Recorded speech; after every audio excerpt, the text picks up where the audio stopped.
जय हिंद दोस्तों, global affairs में आप सभी का स्वागत है और मैं हूं सलमान।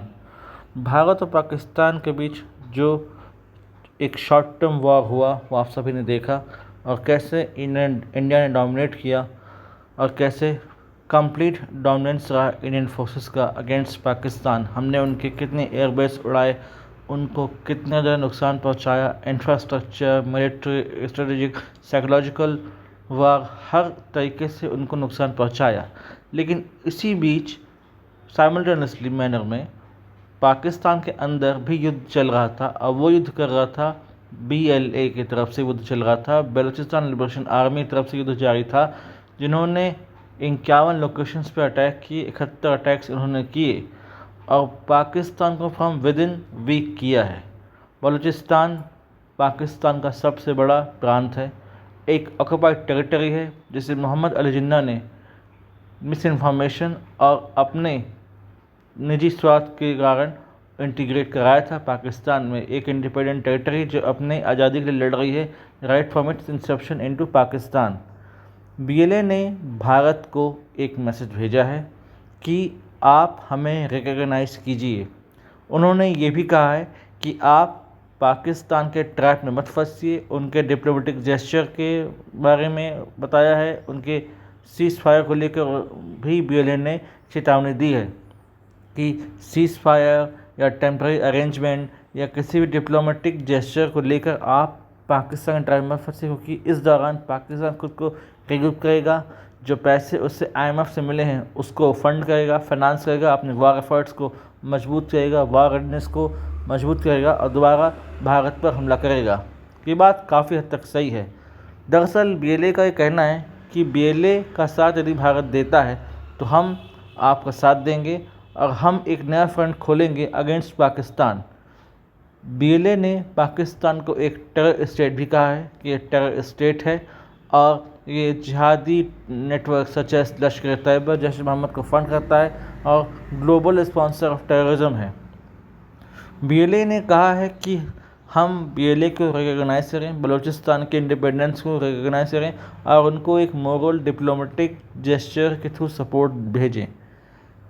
वैसे अगर देखा जाए तो पाकिस्तान जाफर एक्सप्रेस से जो हमला हुआ था उसको लेकर भी कहा था पाकिस्तान ने कि it is financed by India, यानी कि इंडिया ने जाफर एक्सप्रेस पर हमला करवाया है और BLA को कॉन्स्टेंटली सपोर्ट करता है। हमारा कोई डायरेक्ट इन्वॉल्वमेंट इसमें नहीं रहता है। 2016 के अपने इंडिपेंडेंस डे स्पीच में PM मोदी ने कहा था कि बलूचिस्तान का मसला अभी तक हल नहीं हुआ है। तब से ये इशू और ज़्यादा वोकल हो गया था और विद इन बलूचिस्तान बहुत ज़्यादा नुकसान पाक आर्मी ने झेला है। उनके जो जितने भी नेटवर्क्स हैं, ISI के फैसिलिटीज़ हैं, उनके मिलिट्री कन्वॉय हैं, उनके इंफ्रास्ट्रक्चर हैं, सब बर्बाद हो गए हैं। पाक फ़ौज चौकियाँ छोड़कर भाग रहे हैं विद इन बलूचिस्तान। तो इससे पता चलता है कि बहुत ज़्यादा नुकसान बलूचिस्तान में हुआ है पाक आर्मी को। सिर्फ पाक आर्मी को नुकसान नहीं हुआ है, पाक आर्मी के साथ साथ चाइनीज़ इन्वेस्टमेंट, जितने भी उसके फैसिलिटीज़ थे, जितने भी उनके इंफ्रास्ट्रक्चर थे, उनको नुकसान हुआ है। CPEC, China Pakistan economic corridor, ये शुरू होता है शिनजियांग प्रोविंस से और फिर ख़त्म होता है बलूचिस्तान के ग्वादर में। तो यहाँ पर बहुत ज़्यादा इन्वेस्टमेंट है चाइना का, चाइना के पैसे यहाँ पर लगे हैं, बिलियंस ऑफ डॉलर यहाँ पर इन्वेस्ट किए हैं चाइना ने, और यहाँ पर बलूचिस्तान की आज़ादी की लड़ाई चल रही है। तो यहाँ पर पाकिस्तान को बहुत ज़्यादा नुकसान हुआ है, चाइना को बहुत ज़्यादा नुकसान हुआ है। इवन बहुत सारे चाइनीज़ नेशनल्स के यहाँ पे जान भी गई है, जिसको लेकर कई बार शहबाज शरीफ को सुनना ही पड़ा है फ्रॉम चाइनीज़ गवर्नमेंट। और एक योजना ये भी थी कि यहाँ पर चाइनीज़ आर्मी को स्टेशन कर देते हैं ताकि वो यहाँ पर चाइनीज़ वर्कर्स, इंजीनियर्स और ऑफिसर्स की सुरक्षा कर सके, उनकी जान बचा सके। लेकिन हाल ही के इंडिया पाक कॉन्फ्लिक्ट और BLA के स्विफ्ट अटैक ने पाकिस्तान को काफ़ी नुकसान पहुँचाया, उससे बैकफुट पर ले आया है, जिससे एक नई बहस छिड़ गई है। और अब ये कहा जा रहा है कि बहुत जल्दी बलूचिस्तान पूर्णतः आज़ाद हो जाएगा। यदि देखें तो 90% बलूचिस्तान आज़ाद हो चुका है। क्वेटा, तुर्बत, डेरा बुख्ती, उनके बहुत सारे ऐसे शहर हैं जहाँ पर उन्होंने वर्चुअली अपना कंट्रोल स्थापित कर लिया है और पाक आर्मी, पाक गवर्नमेंट को वहाँ कोई कंट्रोल नहीं है, वहाँ से पाक फ़ौज भाग रही है। BLA के पास एक एडवांटेज ये है कि यहाँ के रफ टेरेन, यहाँ की ज्योग्राफी के बारे में BLA को अच्छे से पता है। क्योंकि वो लोकलाइट्स हैं। बलूचिस्तान की समस्याएं क्या हैं, बलूचिस्तान की आवश्यकताएं क्या हैं, वो लोग समझते हैं, जो कि पाक आर्मी या पाक गवर्नमेंट उतना नहीं समझ सकती। जब से बलूचिस्तान पाकिस्तान में आया है तब से नेगलेक्टेड रहा है, तब से सिर्फ फंडिंग पंजाब को की गई और कुछ हद तक सिंध को की गई। बलूचिस्तान नेगलेक्टेड रहा। बलूचिस्तान में रिसोर्सेज हैं, मिनरल्स हैं, बहुत सारे गैस के रिसोर्सेज हैं, बहुत सारे वैल्यूबल मिनरल्स वहाँ पर पाए जाते हैं। तो जब जब पाकिस्तान को ये लगा कि उसे इन मिनरल्स की ज़रूरत है, इन मिनरल्स के थ्रू वो पैसे कमा सकता है, तभी तक बलूचिस्तान को ज़रूरत थी। अदरवाइज़ यहाँ पर डेवलपमेंट की, यहाँ के लोगों की ज़िंदगी सुधारने को लेकर पाकिस्तान की कोई मंशा कभी नहीं रही, बल्कि यहाँ पर सीरीज़ ऑफ स्टेप्स में कई लोगों को गायब कर दिया गया, कई लोगों को उठा लिया गया, उनको आर्बिट्री मैनर में मारा गया। तो उनका एक तरीके से एक जो नाराज़गी है पाक गवर्नमेंट और पाक आर्मी से, वो लाजमी है। और अब BLA ने साफ कहा है भारत से कि आप हमारा साथ दीजिए, आप हमें मिलिटेंट या टेररिस्ट मत मानिए, आप हमें एक लेजिटिमेट एंटिटी के तौर पर रिकॉग्नाइज़ कीजिए, बलूचिस्तान को रिकॉग्नाइज़ कीजिए। हाल ही में ऐसी न्यूज़ आ रही थी कि उन्होंने अपनी इंडिपेंडेंस डिक्लेयर कर दी है और उन्होंने UN को भी कॉल किया है कि यहाँ पर UN पीस कीपिंग फोर्स आएँ और यहाँ पर इंडिपेंडेंट इलेक्शंस हों, ताकि एक स्वतंत्र बलूचिस्तान की निर्वाचित सरकार हो। एक अपना नया नाम डेमोक्रेटिक रिपब्लिक ऑफ बलूचिस्तान उन्होंने रखा है। और यहाँ बहुत सारे ऐसे लर्न पॉलिटिशियंस भी हैं बलूच एथनिसिटी के, जो समझते हैं ग्राउंड रियलिटीज़। उनमें प्रमुख हैं डॉक्टर महरंग बलोच, नाइला कादरी एक्सेट्रा। तो ये सभी समझते हैं और वाकई देखा जाए तो ग्राउंड सिचुएशन बहुत ख़राब है। पाकिस्तान ने बलूचिस्तान के लिए कुछ नहीं किया, हमेशा से नेगलेक्टेड रखा। तो ये हिस्सा अब अगर होता है तो इसमें कोई नई बात नहीं है। वैसे भी ये एक ऑक्युपाइड टेरिटरी थी।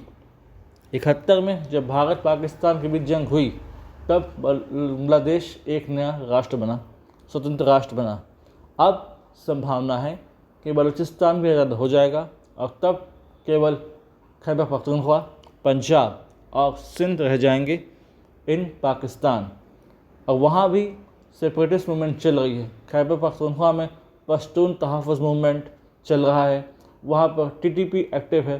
तो हर तरीके से वहाँ भी एक तरीके से सेपरेशन की बात की जा रही है, उन्हें भी आज़ाद होना है। तो हो सकता है कल को वो भी आज़ाद हो जाए। अंत में केवल पंजाब रह जाएगा पाकिस्तान के नाम पर और बाकी सब स्वतंत्र राष्ट्र के तौर पर उभर कर सामने आएंगे। क्योंकि देखा जाए तो Pakistan is artificial nation, artificial created एक नेशन था जिसका अपना कोई स्वतंत्र इतिहास नहीं है। ये सिर्फ 1947 के समय उपजा और तब से ही जाना जाता है, इसके पहले इसका कोई इतिहास नहीं रहा। आने वाले समय में आप देखेंगे कि हाँ, बलूचिस्तान नाम का एक स्वतंत्र राष्ट्र साउथ एशिया में बनकर उभर कर सामने आया है, क्योंकि इसकी प्रबल संभावना है। क्योंकि पाक आर्मी, पाक गवर्नमेंट में इतनी क्षमता नहीं कि वो BLA को रेजिस्ट कर सकें या उनको न्यूट्रलाइज कर सकें, उनको किसी तरीके से रोक सकें। They are fighting for their cause and let's hope कि हाँ, आने समय में एक स्वतंत्र बलूचिस्तान सामने आता है। इस संबंध में अगर कोई भी इंफॉर्मेशन आती है जो कि वाइटल है तो मैं आप लोगों के लिए एक डेडिकेटेड वीडियो बना दूंगा।